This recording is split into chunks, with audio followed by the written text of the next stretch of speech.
예수 안에 소망이 있네. 오늘 예배는 우리는 지난 4주간 동안 한 창조기사를 오늘 이제 마치도록 그렇게 하겠습니다. 그래서 사람의 창조의 두 번째 시간이고, 그 메시지를 마치면서 특별히 우리가 강조한 것들을 이제 정리할 거예요. 그 몇 가지 있었는데 그 중에 하나가, 창조기사가 우리에게 말해주려고 하는 것은, 우리가 현대인이 창조 그러면 생각나는 개념인 무엇이 없었는데 만들어 놓으셨다. 그래서 그거를 이렇게 요약해 놓은 말이 무로부터의 창조, 그런 말이죠. 성경 다른 부분엔 분명히 있어요. 요한복음에도 있고. 근데 창조기사에는 그거를 배제하지 않은 상태로 창조기사를 말씀하시는데, 하나님의 주권이 위주예요. 하나님의 주권이 위주예요. 누가 주인이고 누가 왕이냐를 통해서 하나님이 창조이신 것을 말씀하세요. 그러니까 이거 얘기가 돼야 나중에 따라 나오는 구속사가 말이 된다, 그 말입니다.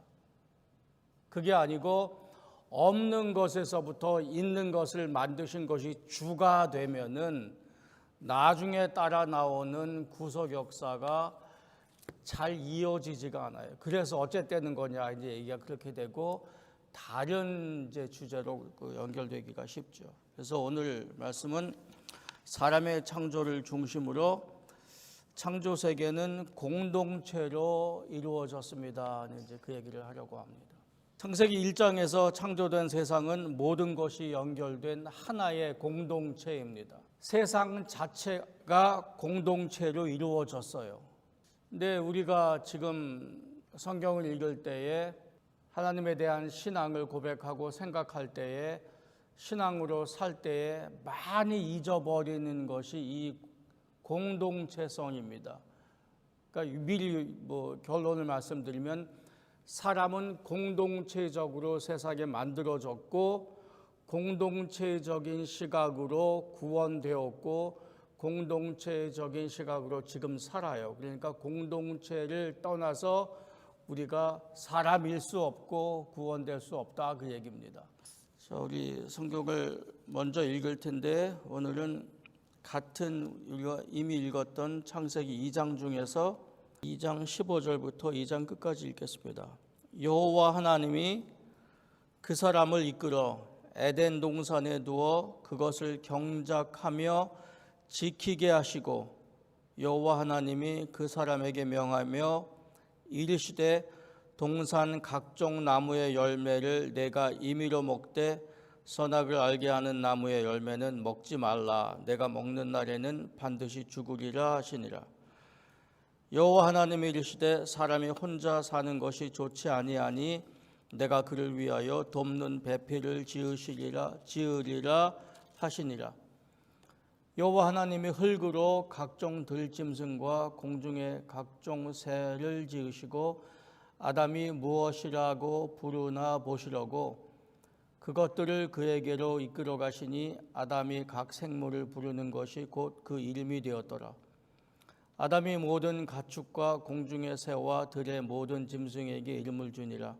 아담이 돕는 배필이 없으므로 여호와 하나님이 아담을 깊이 잠들게 하시니 잠들매 그가 그 갈빗대 하나를 취하여 살로 대신 채우시고, 여호와 하나님이 아담에게 취하신 그 갈빗대로 여자를 만드시고 그를 아담에게로 이끌어 오시니 아담이 이르되 이는 내 뼈 중에 뼈요 살 중에 살이라.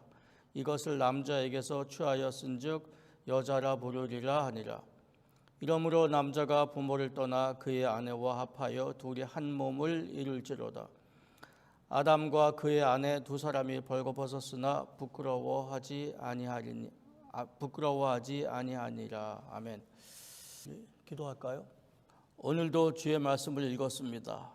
이제 주의 말씀을 읽고 그 뜻을 헤아려 보고 우리는 그 그 뜻을 가지고 어찌 생각하며 살지 우리 생각할 터인데, 고민할 터인데, 주의 성령께서 우리의 눈을 여시고 마음을 열어 듣게 하옵소서.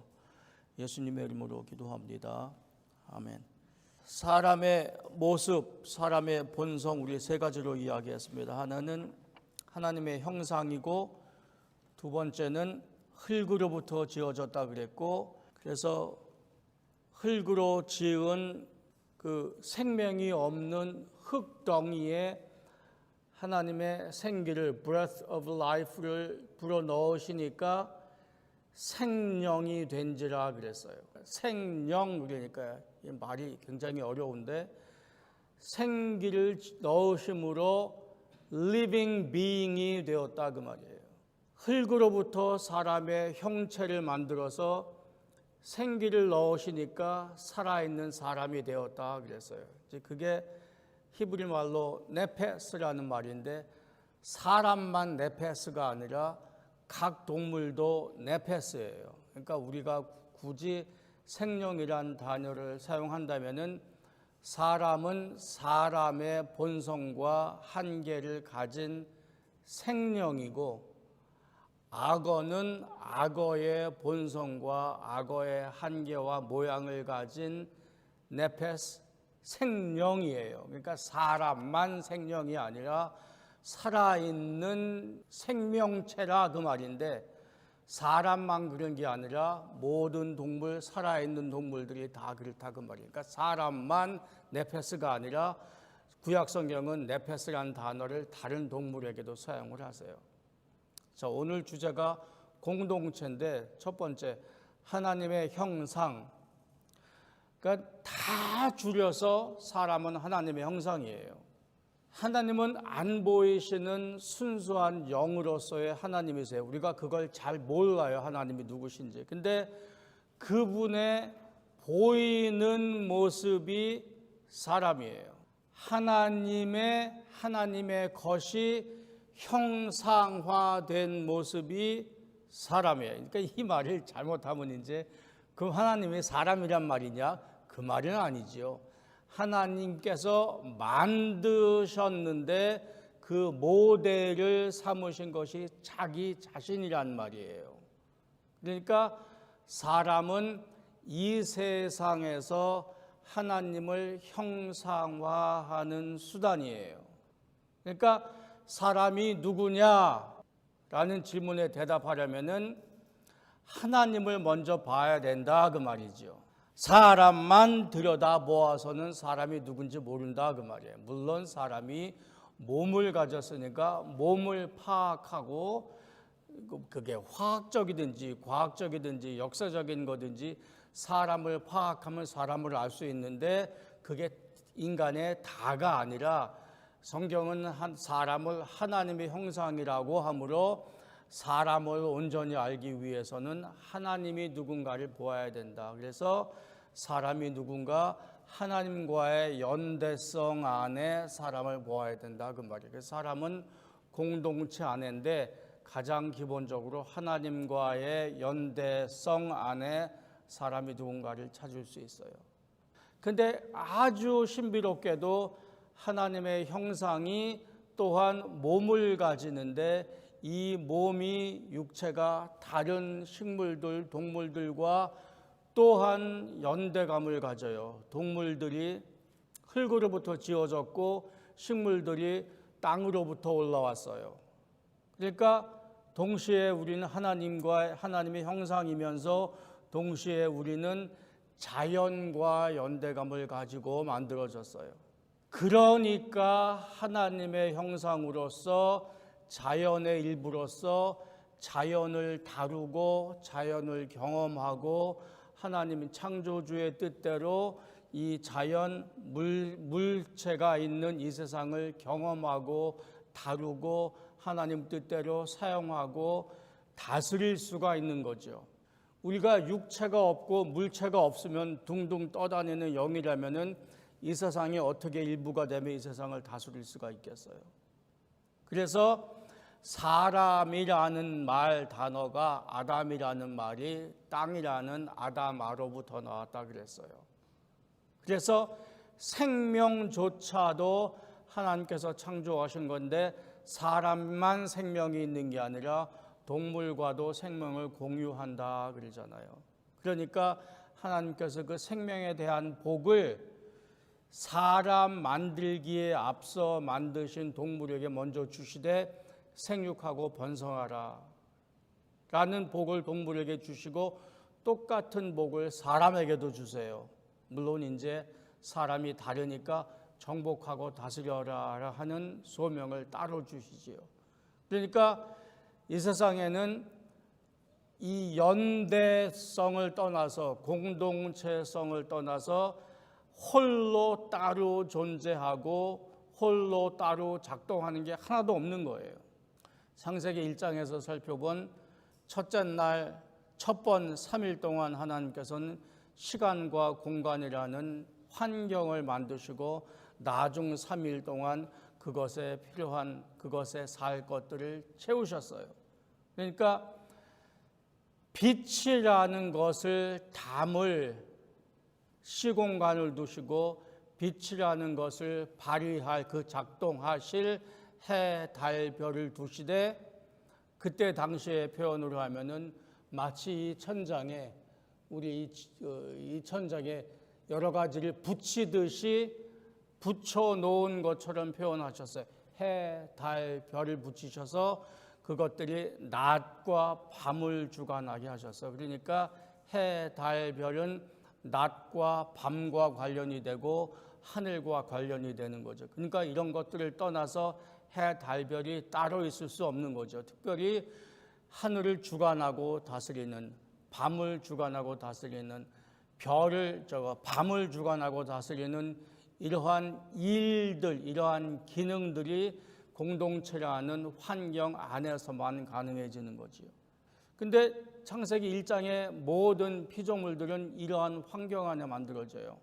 하늘이 그렇고 3일째 만들어진 마른 땅과 바다가 그렇죠. 바다가 있어야 물고기가 있는 거고 마른 땅이 있어야 식물이 있는 거고 그래서 거기서 나오는 채소가 있어야 그게 먹이 사슬의 가장 하층이 되어서 그 식물을 먹고 그 동물들이 있고 사람들이 살 수가 있는 거죠. 그러니까 이러한 공동체 안에서만 창조 질서가 이루어질 수 있는 겁니다. 그래서 사람에게 주어진 그 정복하고 다스리라는 이 책임과 대표성이 창세기 1장과 2장에는 공동체 안에서 이 책임과 대표성이 있을 것이다라는 해설은 없는데 이게 나타나는 방식이 첫 번째는 이름을 짓는 것으로 나타났고 이게 더 두드러지게 나타나는 것은 이제 5월달에 가서 이제 3장 읽을 때 우리가 볼 텐데 이제 가장 불행한 방식으로 사람이 공동체 안에 사람이 이 창조세계라는 공동체 안에 대표성을 띤 책임을 가지고 태어났다라는 것이 드러나는 방식이 매우 불행한 방식으로 드러나지요. 그러니까 사람이 죄를 지었어요. 사람이 죄를 지었는데 3장 17절 이후에 네가 죄를 지었으므로 온 땅이 망가졌다로 죄의 결과를 풀어나가세요. 사람이 죄를 지었는데 아담과 하와가 죄를 지었는데 온 땅이 망가졌다 그러고 온 땅이 엉겅퀴를 낸다 그러고 온 땅이 사람에게 순종하지 않는다 그래요.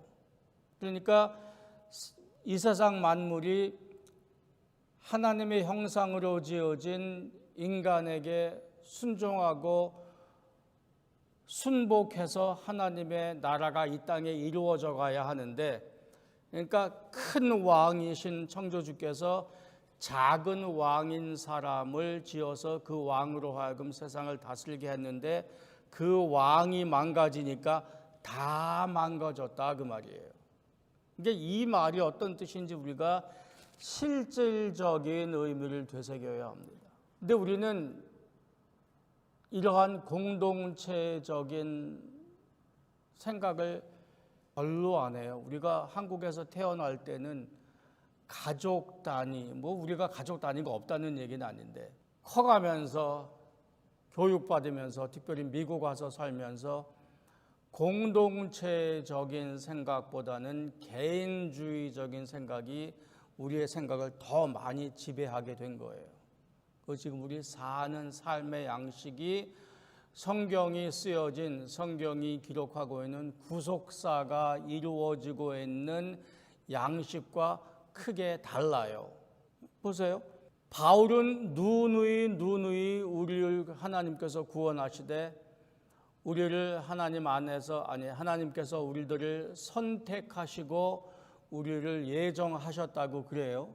근데 그 하시는 방법이 너 하나 낚시하는 식이 아니라 그리스도 안에서라는 단어가 신약성경 안에 무수히 나와요. 그리스도 안에서 예정하사 성령을 보내 믿게 하사 지금도 다스리시고 위에서 기도하시고 하는 것이 그 공동체 안에서 하신다 그 말이에요. 근데 이러한 구속사의 방법이 왜 그렇게 하셨냐는 것은 창조기사를 잘 읽지 않으면은 왜 그랬냐, 왜 벼랑간 공동체가 중요하냐. 다시 말하면 창조 세계가 공동체로 만들어졌다는 인식이 없으면은 왜 하나님께서는 예수를 통해서 그렇게 구원하시는가가 이상해질 수밖에 없다 그 말이에요. 다시 말하면은 하나님께서 사람을 그렇게 만드시고 사람을 만드신 원래 목적이 공동체 안에 책임 있는 사명감을 가진, 대표성을 가진 사람으로 만드셨기 때문에 사람이 그런 모습이기 때문에 그러한 방식을 통해서 구원하신다는 것이 나중에 이해가 된다 그 말이에요. 그래서 창조기사가 이해가 안 되면 나중 얘기는 이해가 더 안 되는 거죠. 한 발자국도 나갈 수 없다 그 말을 하려는 겁니다. 무엇보다도 사람 자체가 공동체예요. 한번 생각해 보시겠어요? 하나님은 왜 사람을 남자하고 여자로 만드셨을까요? 동물들도 암수가 있어요. 왜 다 똑같이 안 만드셨을까요? 그리고 그걸 하나님의 사람이 남자와 여자로 되어 있고 하나님의 형상이라는 것을 연결시켜서 한번 생각을 해 보십시오. 우리가 아는 하나님의 모습은 여기 계시된 바로 이해를 하면은 성부와 성자와 성령이세요. 성부가 역사적인 순서로 먼저 계시는 건 아닌데 우리가 이해하기 쉽도록 창조하시고 계획하신 분으로 나타나세요. 구원을 이루시기 위해서 성자 하나님을 보내셔서 성자 하나님을 통해서 일을 이루세요. 그러니까 성자 하나님이 성부 하나님께서 이 땅에 이루시는 일을 실행하시는 에이전트세요. 그래서 우리 권사님 기도하실 때 골로새서 1장 읽으신 것처럼 아들이 성자 하나님이 보이지 아니하시는 하나님의 형상이라 그가 창조주요. 보이지 아니하시는 하나님이 이 세상에서 무슨 일을 하실 때에 사람으로 오신 성자 하나님을 에이전트로 사용하셔서 만드시고 그 만드신 것이 망가졌을 때에 몸을 가지고 오셔서 구원하시는 게 성자 하나님이 하시는 일이고 성자 하나님이 하시는 일을 마치시고 승천하시면은 성령을 보내셔서 성령은 자유롭게 모든 곳에서 역사하실 수 있으므로 성령의 사역이 지금 이 세상 어디서나 이루어지고 있는 거지요.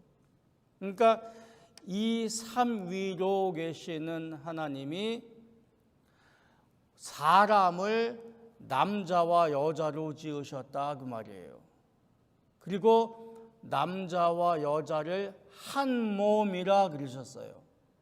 그리고 한 몸 된 상태를 한쪽이 다른 쪽을 당신은 내 뼈 중에 뼈요 내 살 중에 살이라 그랬어요. 그러니까 사람이 누구인가를 알려면은 하나님의 형상이다. 남자와 여자인데 왜 느닷없이 남자와 여자냐? 하나님의 삼위 안에 계신 하나님의 존재가 하나님의 조화로우신 화목함이 하나님 내부의 완전하신 사랑이 온전함이 유니티가 사람에게 남자와 여자로 연장되었다고 보면은 좋을 것 같습니다. 그러한 근거에 따라서 사람은 한 몸을 이루고 남자가 여자를 보고 그때 말한 게 이 아주 귀한 것. 그러나 그거 말은 기가 막히게 멋있는데 그 실제적인 뜻은 뭘까요? 우리가 지금 가지고 살아야 할 것은 무엇일까요? 내 뼈 중에 뼈요 살 중에 살이라. 남자의 반으로 여자가 만들어졌어요. 그러니까 온전하게 둘이 합해졌을 때 한 몸이라 그 말이지요. 그러니까 이게 혼인 예식 때 그저 멋있는 표현 말로 표현하고 장식하기 위해서 쓰일 말이 아니라 이게 온전히 이루어져야 할 말인데 우리는 이럴 때에 우리가 태어난 것은 이게 이미 망가진 이후였단 말이지요. 그래서 우리가 먼저 느낀 건 다른 것을 먼저 느껴요. 다른 것을 먼저 느껴요. 남자와 여자가 다른 것을 먼저 느껴요. 그리고 이 하나님께서 사람을 남자와 여자로 만드신 다음에 한 몸을 이루라 하시고 이것이 연장되어서 사는 것이 사람의 삶의 모습이었었어요. 그래서 그 공동체가 번져나가는 특별히 사람 사이에 사람과 동물 사이에 사람과 자연 사이의 관계의 모델이 바로 이 남자와 여자의 사이라는 거지요. 그래서 이 망가진 것이 예수 그리스도 안에서 완성돼 가는 모습을 또 뭐라 그래요? 그거를 교회 공동체를 예수께서 뭐라고 가르치세요? 교회 공동체를 예수님께서 뭐라고 설명하세요? 어떤 비유로 사용하세요? 그게 몸이지요. 그리스도의 몸이라 그러시잖아요. 그러니까 창조기사에는 한 몸이라는 설명이 없으면은 왜 교회가 하필 몸이냐 그 말이에요. 그러니까 그리스도가 구원해 놓으신 공동체가 한 몸이라는 의미를 우리는 창조기사에서 말한 하나님께서 사람을 만드신 본연의 모습으로 회복시키려는 것을 알 수가 있는 거죠. 그리고 나서 율법을 지키라 하시면서 주시는 말씀, 율법의 완성이 사랑이라 그랬잖아요. 근데 그 사랑을 어떻게 해라? 내 이웃을 내 몸과 같이 사랑하라 그랬잖아요. 내 이웃을 내 몸과 같이 사랑하라 그랬잖아요. 그러니까 여기 있는 이 말도 본래 사람이 누구이냐, 무엇이냐에 대한 우리가 이해가 없으면 그냥 서로 사랑하라는 말에 그저 좋은 표현 중에 하나밖에 안 되는 거지요. 근데 만약에 창조기사를 통해서 우리가 사람은 하나님을 모델로 해서 남자와 여자로 지어졌는데 그것이 원래 한 몸이었다. 돕는 배필이란 말도 사수가 있고 부사수가 있는 게 아니라 협력해야 온전히 한 몸을 이룬다 하는 창조기사의 뜻이 이해되고 받아들여질 때에 그것이 우리가 사랑하고 협력하고 서로 섬길 수 있는 근거가 된다 그 말입니다. 여기까지는 참 좋은데 이게 잘 안 되는 거죠. 그러니까 이게 안 되는 이유 중에 하나는 다름이 있기 때문에요. 그래요. 성부, 성자, 성령도 다르세요. 다르면서 한 분이세요. 근데 이 세 분들 사이에 온전한 평화와 화평과 안식과 그야말로 펠로우십과 샬롬이 있는 거죠. 그것을 모델로 남자와 여자가 지어지고 남자와 여자에서부터 연장된 가족, 친구, 사회로 발전이 되어서 그렇게 살아라 하신 건데 우리 눈에는 먼저 우리 생각에는 먼저 다름이 먼저 다가오는 거지요. 그래서 내 뼈 중에 뼈요 살 중에 살을 부인하는 건 아닌데 자꾸 다른 게 먼저 오는 거죠. 한국에서 일할 때에 학생 중에 하나가 여성학이라는 거를 전공하고 온 녀석이 하나 있었어요. 제가 강의하는 게 대학원이니까 이 녀석이 말끝마다 우린 서로 달라요 이러는 거예요. 남자와 여자 서로 다르다는 거죠. 그러니까 현대 여성학에서 요새 많이 강조하는 게 이제 그런 걸 한 거예요. 서로 다르다는 거예요. 한참 듣다가 한 번은 말을 해야 되겠다. 다르지. 다르니까 남자고 여자고 다르니까 성부와 성령과 성자지. 근데 하나님께서 그 만들어 놓으신 어떤 환경 안에서 우리 남자와 여자가 다른 거고 어떤 환경 안에서 성부, 성자, 성령이 다른 거지 환경이 없고 그냥 다르기만 하면은 서로 다른 존재인 거지. 다시 말하면은 하나님이라는 환경 안에 존재 안에 성부, 성자, 성령이 있는 거고 가족이나 인류나 사람이라는 환경이나 시스템 안에 남자, 여자가 있는 거지요. 그래서 이거가 다름을 해결할 수 있는 어떤 시스템이 있어야 되는데 이것에 우리가 많이 혼동이 돼요. 근데 동양적인 사고하고 별로 이렇게 어렵지 않아요. 그죠? 이 말 따라오시기. 이 서로 다른 것을 해결하는 방식에 서양적인 사고방식하고 동양적인 사고방식이 크게 달라요. 서양적인 사고방식에서는 그 하나하나의 본성과 본질을 파악해서 강조하는 특성이 커요. 그래서 어떤 다른 게 두 개가 있으면은 그 두 개의 다른 특징을 파악하는 걸 강조하다 보니까 이 다른 것이 강조가 되고 이 사이에 갈등과 대조와 대립이 크게 드러나요. 그래서 서양 사고방식의 가장 깊은 근거에 선과 악의 갈등이 있어요. 서양 사고의 갈등에는 이원론이 있어요. 이게 늘 갈등이에요. 그래서 이러한 사고방식이 남자, 여자로 이어지는 가능성이 커요.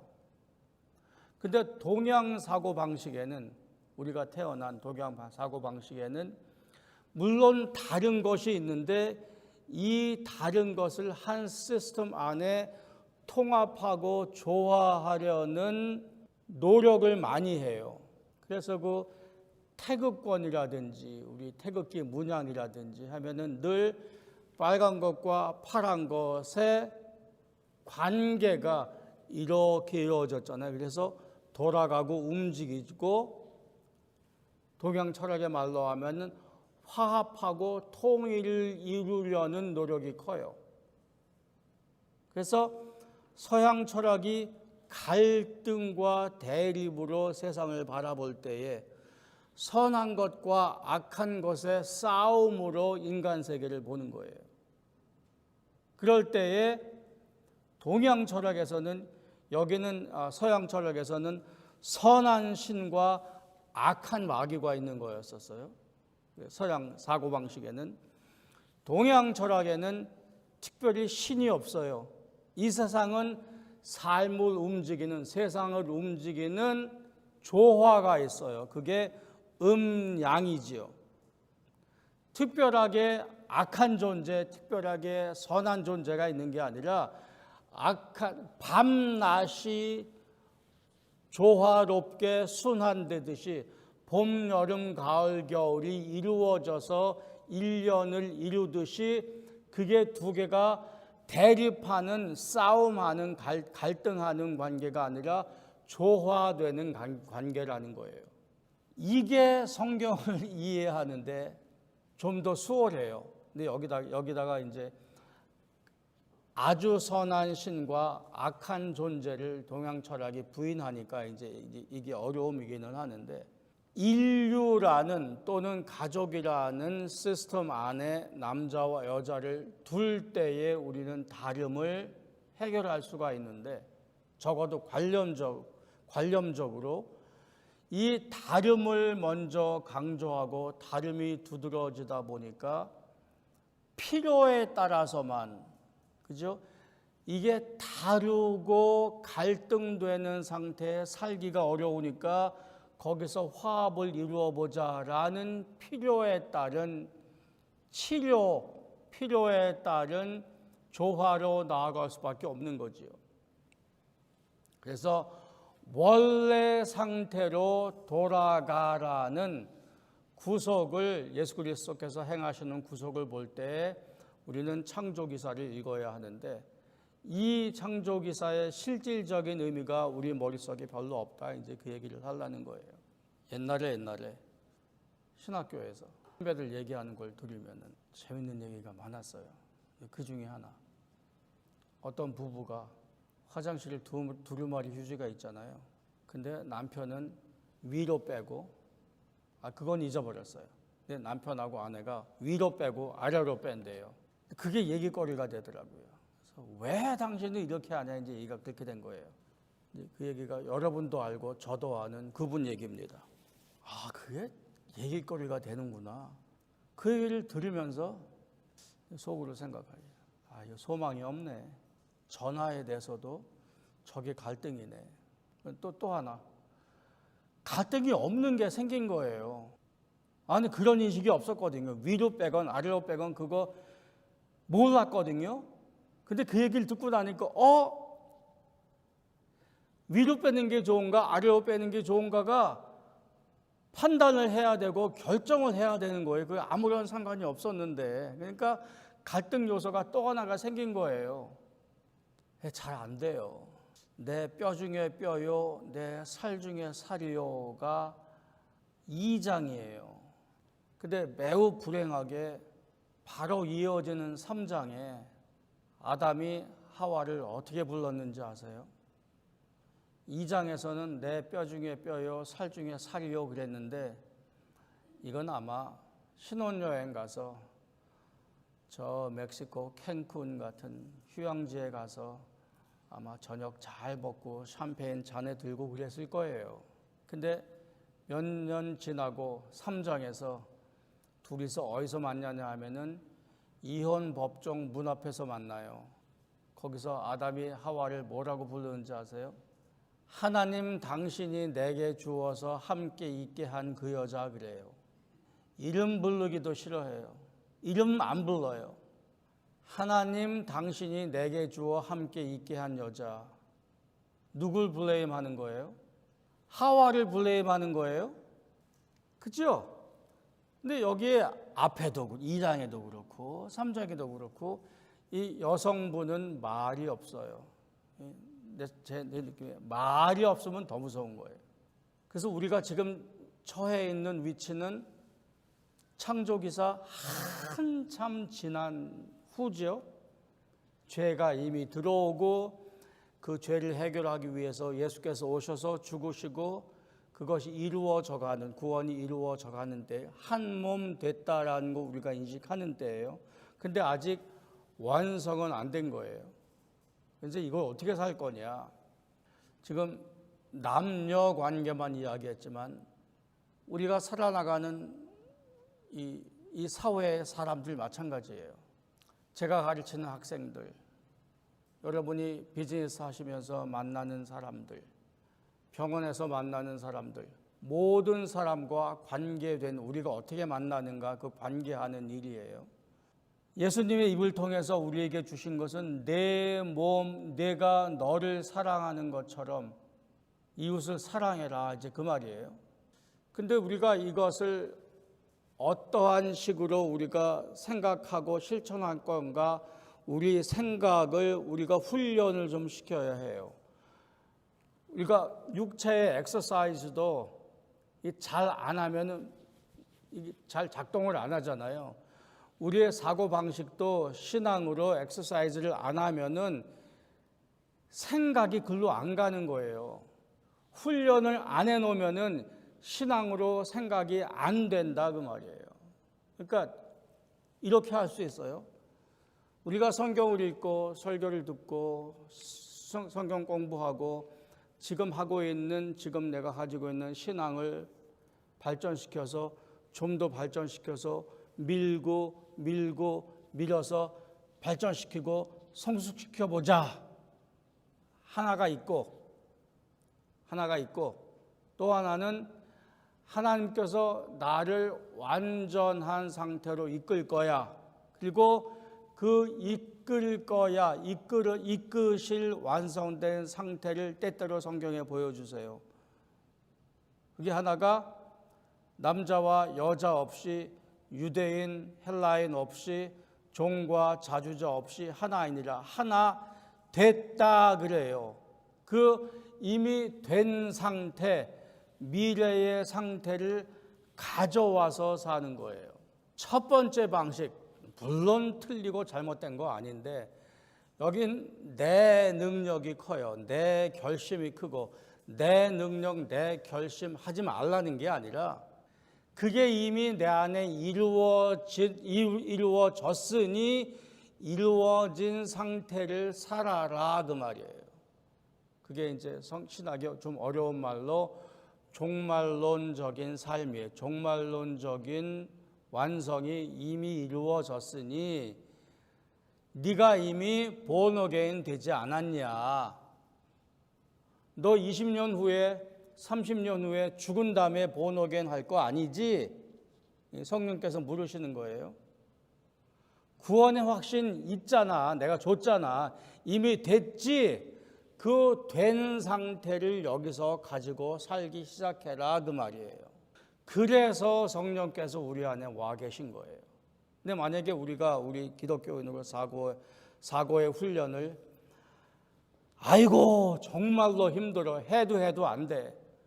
똑같은 기도, 똑같은 회개 늘 반복하면서 힘들어 좀 더 열심히 해야 하는데 그 사고 방식을 내 안에 이루어진 구원의 모습을 감사함으로 인정하고 받아들이고 실천하라 그 말이에요. 이게 성경의 가르침입니다. 아직 사람의 원형에 우리가 접근해 보지 못했습니다마는 우리가 구원된 상태로서 이것을 할 수 있는 가능성이 있다라고 우리가 신약성경에서 듣는 거예요. 그래서 앞으로 온전하게 이루어질 상태를 소망하며 그 상태를 현재로 미리 이끌어 와야 한다는 게 신약성경의 가르침입니다. 자, 우리 이제 창조기사의 메시지를 마치면서 한 가지 질문 해봅시다. 그래서 창세기 1장, 2장에서 사람은 완전했습니까? 하나님께서 사람을 완전하게 만드셨어요? 그런 때때로 창조기사 읽으면서 하나님께서 만드신 좋았다, 아주 좋았다, 선한 것을 강조하기 위해서 완전한이라는 perfection이라는 단어를 종종 사용해요. 성경을 잘 읽어보면은 경작하며 지키게 하라. 이제 2장을 중심으로 읽으면 경작하며 지키게 하라. 그 영어 성경에는 work it and take care of it. 경작하며 지키게 하라. 소명에 대한 거지요. 그러니까 그럴 만한 능력을 주신 다음에 1장의 표현으로 하면은 정복하고 다스려라. 하나님의 형상이니까 그 소명이 나오고, 두 번째는 사람의 한계와 제한이 있어요. 또한 그와 함께 자유로움과 기쁨이 함께 있죠. 그러니까 이게 무슨 말이냐면 동산의 각종 열매를 내가 자유로이 먹되 하나님의 형상으로 지으시고 정복하고 다스리고 지키며 경작할 수 있는 능력을 주시며 네가 이제 기쁨으로 내 세상을 살고 누려라, 자유로이 누려라 하시며 또 하나 주시는 것은 한계입니다. 선악을 알게 하는 나무의 열매는 먹지 말라, 먹는 날에는 반드시 죽으리라. 먹지 마라 얘들아, 먹으면 큰일 나 에서 어떤 뜻을 볼 수 있어요? 먹을 수 있는 존재예요. 자유로움을 주면서 내가 이 동산에 내가 심어놓은 모든 나무 실과를 자유로이 먹되 기쁨으로 즐겨라, 누려라. 그러나 이 나무의 나무 열매는 먹지 마라. 먹지 마라. 먹는 날에는 반드시 죽는다 그랬어요. 먹을 가능성을 우리가 염두에 두어야지요. 그리고 또 하나, 거기 나무가 또 하나 있는데 생명나무가 있어요. 그 생명나무에 접근하지 못한 상태예요. 근데 바로 이후 3장에 사람이 죄를 지은 다음에 하나님께서 하시는 일 중에 하나가 에덴 동산을 틀어막아서 사람으로 하여금 생명나무에 접근하지 못하게 하세요. 그리고 세월이 한참 지나고 요한계시록 21장에 생명나무에 사람이 접근해요. 그 생명나무의 실과를 먹어요. 그러니까 이 또 먹는 거예요. 여러 번 우리 이미 이야기했어요. 사람이 누구냐 먹는 거를 보면 알 수 있다 그건데 우리가 과학적으로 먹는 게 누구냐 그 얘기 하려는 게 아니라 상징적으로 먹는 것은 사람의 본성에 사람의 그죠? 본성에 가장 중요한 것 중에 하나예요. 사람의 욕심, 사람의 위시에 가장 근접한 거죠. 원초적으로 근접한 거죠. 그러니까 하나님께서 사람의 기쁨과 사람의 행복과 사람의 한계를 정하시는데 이걸 먹는 걸로 그 표현을 하셨어요. 그러니까 다 먹되 이건 먹지 마라. 이 나무는 아직 너희의 것이 아니다. 라는 한계가 있는 거예요. 아직까지. 그래서 우리는 창조기사 읽으면서 사람이 완전한 존재냐 아니냐 그건 별로 안 중요해요. 완전했다면은 너 이거 먹으면 죽어 먹지 마 했을 때에 안 먹었겠지요. 그러니까 하나님께서 염두에 두고 계신 거는 완전한 거냐 완전하지 않은 거냐가 지금 이슈가 아닌 거예요. 하나님께서 사람을 어떻게 만드시고 그 사람과 함께 어떻게 당신의 나라인 이 세상에서 지나기를 원하시는가가 이슈인 거예요. 그래서 시간이 한참 지난 다음에 예수 그리스도께서 죄를 해결하신 다음에 여기의 이야기로 돌아오시는데 그게 계시록 21장, 22장 이야기인데 거기는 생명나무의 실과가 강 옆에 주르륵 있습니다. 생명나무가 강 옆에, 이거 2장의 이야기잖아요. 그러니까 이걸 이어지는 그 이야기로 봐야 하는데 그 근거와 그 시작이 여기에 있는 거지요. 이 세상에 온전하고 완전하신 분은 하나님 한 분이세요. 어떤 의미에서도 사람은 완전하지 않아요. 죄를 지어서 완전하지 않다는 게 아니라 죄 안 지은 상태에서도 사람은 사람의 한계 안에서 온전하고 완성된 상태일지는 몰라도 완전한 존재는 아닌 거죠. 완전한 존재는 하나님 한 분이시지요. 자, 우리 그래서 창조기사 이제 마쳤습니다. 이어지면서 우리는 이제 3장을 통해서 죄를 볼 거고 죄가 이 세상에 들어 나오는 죄의 본질과 죄의 결과를 살펴본 다음에 곧 이어서 그 구속사로 이렇게 이어지겠습니다.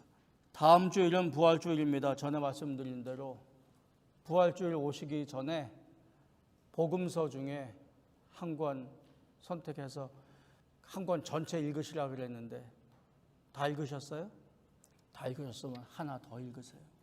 그리고 다음 주일날 성찬식 하겠습니다.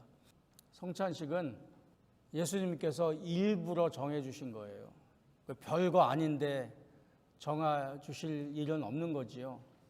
그러니까 예수께서 당신이 하실 일을 먹는 걸 통해서 우리에게 기억하고 기념하라 그런 거예요.